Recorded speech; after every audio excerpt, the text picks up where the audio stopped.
Welcome. In this video, I will show you how to set up the shoulder triggers for gaming on your RedMagic 11 Air.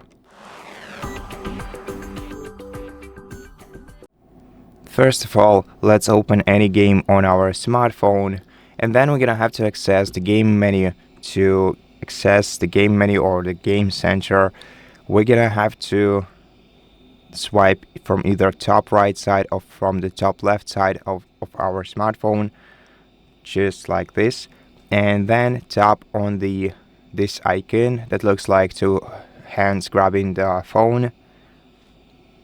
And then to enable shoulder triggers, you have to switch the toggle to the right and then assign a function to each trigger here.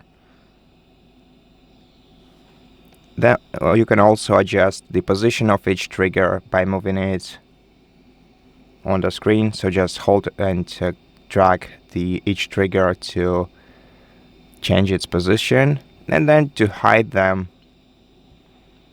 just close this toolbar, and from now on they will be active during your gameplay. And that's how you do it.